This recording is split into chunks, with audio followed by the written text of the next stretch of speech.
The Kethvarian expanse was not a place where ships went to survive. It was a place where ships went to disappear.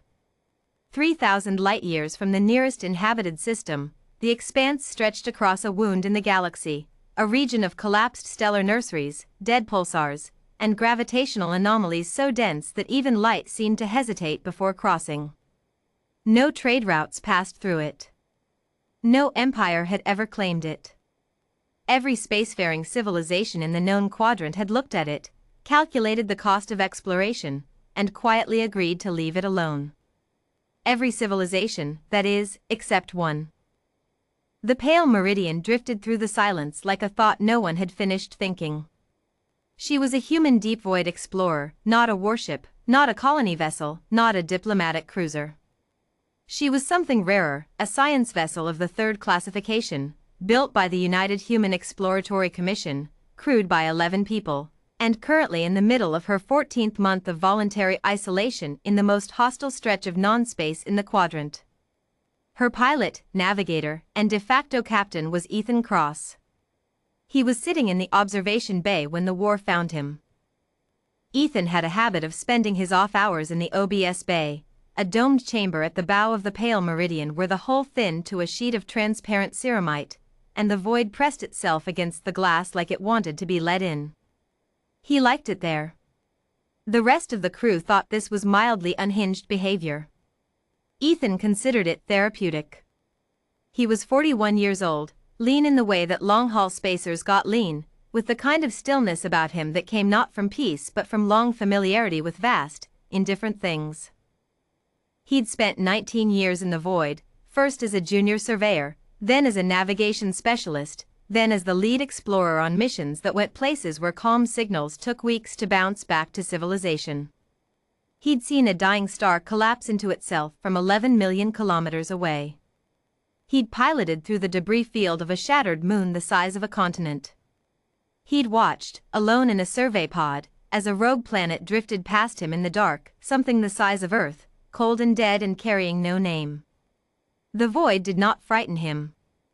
It never had. It simply was, and Ethan Cross had learned to simply be inside it. He was drinking coffee, real coffee, one of the crew's jealously rationed luxuries, and making notes in his analog logbook when the pale meridian's passive sensor array chimed. He looked up. "Meridian," he said. "What are we seeing?" The ship's intelligence, a soft, unhurried voice they'd collectively named Sable, responded. "Approximately 4,200 ships have just entered the expanse via a folded transit corridor. They are not ours. Energy signatures suggest two distinct civilizations. Weapon systems are active on the majority of vessels." Ethan was quiet for a moment. He looked out at the stars, or what passed for stars this deep in the expanse, pale smears of ancient light half obscured by drifting dust clouds. "A battle?" he asked. "A war," Sable corrected gently. "Based on the scale and configuration, this appears to be a pre-planned engagement. The expanse may have been chosen specifically because it lies outside any claimed territory. A neutral killing ground." Ethan took a sip of his coffee. "How far are they from us?" "The nearest fleet element is approximately 340,000 kilometers away and closing slowly. At their current trajectory, neither fleet will intersect our position. However, sensor sweeps have detected us. We are being observed." "Okay." He closed his logbook. "Put us on passive quiet mode. Don't answer any hails unless I say so. And keep recording everything." "Of course," said Sable. "Shall I wake the crew?" Ethan thought about it. "Let them sleep. I'll brief them in the morning." Commander Zyrex Thorne of the Galactic Keth Observer Corps had seen many strange things in his 30 cycles of service. He had watched the Veth Imperium annihilate 3 colony systems in a single afternoon. He had stood on the bridge of a dying flagship and transmitted final coordinates to rescue teams that arrived 6 hours too late.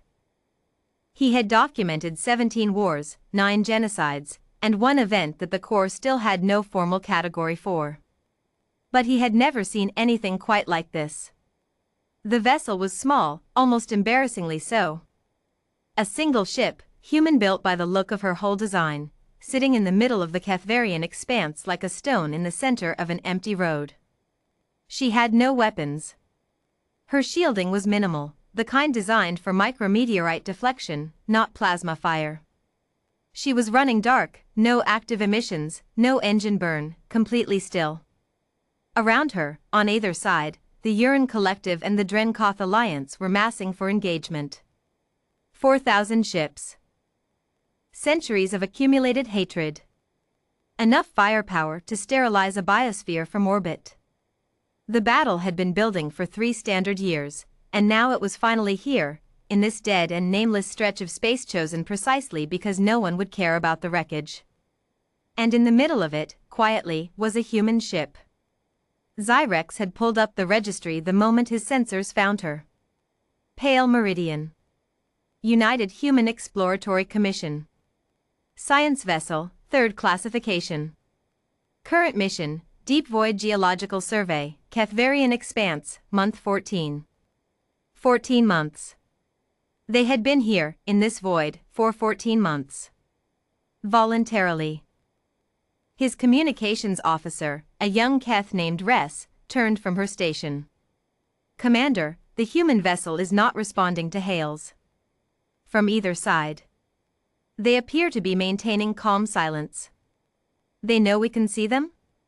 Their passive sensors are excellent. Yes, sir. They know. Zyrex pulled up the visual feed. The Pale Meridian sat in the dark and did absolutely nothing. No evasive burn. No emergency broadcast. No distress signal. She simply sat there, unbothered, like a man who had fallen asleep in the middle of a fistfight. What are they doing? Ress asked, unable to keep the bewilderment from her voice. Zyrex studied the feed for a long moment. Recording, he said finally. They're recording everything. The battle, when it came, lasted 9 hours. Ethan watched all of it from the OBS bay. He didn't do this out of callousness, he'd given the crew the option to stay away from the feeds, and most of them had taken it. But someone had to document what happened. The UHEC had protocols for encounters with unknown civilizations, and those protocols included the collection of data especially, when that data was painful. So he sat in his chair with a second cup of coffee and a fresh logbook page, and he watched 4,000 ships tear each other apart across a graveyard of dead stars. He took notes. He marked timestamps. He quietly asked Sable to cross-reference the weapon signatures against the UHEC Xenotech database, and when Sable told him several of the energy types were entirely new to human records, he made a note of that too. He did not feel heroic about it. He did not feel afraid.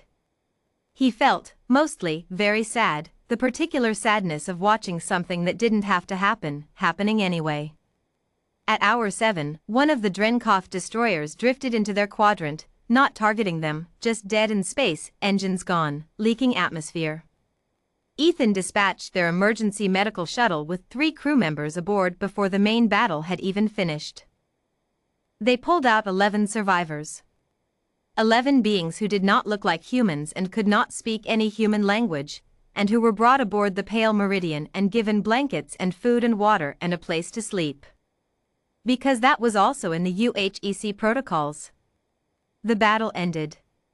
Silence returned to the expanse, or what passed for silence when it was underlaid by the groan of cooling metal and the hiss of decompression. Zyrex's observation ship held position. He had watched the entire engagement.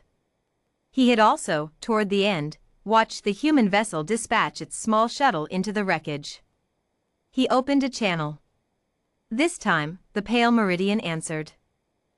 The human who appeared on screen was unremarkable looking. Middle-aged. Tired eyes. He was holding a cup of something hot, and there was a logbook open on the console beside him. Behind him, Zyrex could see the transparent dome of an observation bay, the void pressing in from the other side. "This is Ethan Cross," the human said. pilot and captain of the Pale Meridian, UHEC Science Vessel 3. You've been watching us. Yes, Zyrex said. I am Commander Zyrex Thorne, Keth Observer Corps. I have been monitoring this engagement. He paused. You didn't leave. No. You were directly between two war fleets. We weren't in anyone's flight path. Ethan glanced at something off-screen. Sable confirmed the trajectories early on. Zyrex studied him. Were you not afraid? The human considered the question with what appeared to be genuine seriousness. Of the battle? No, he said. The void itself used to scare me, when I was young. All this nothing. All this dark.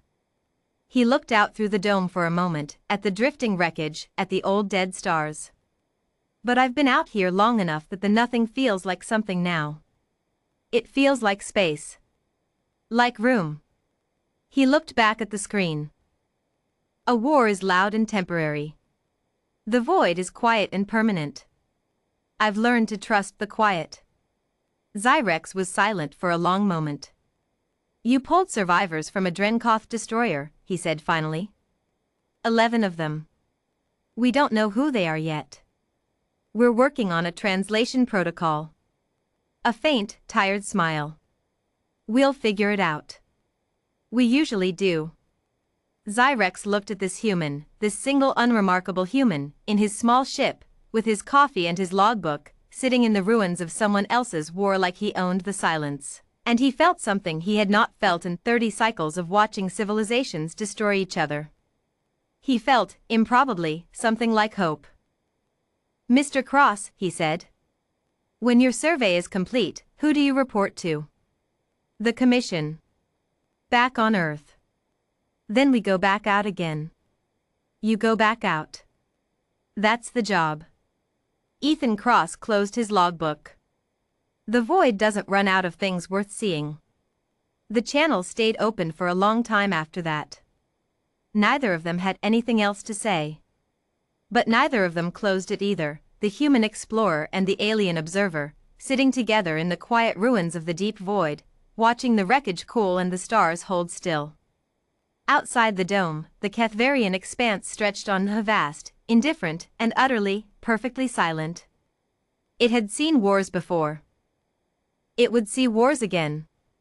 But it had also, now, seen this, a single human ship, unbothered, still recording, still sitting. Still here.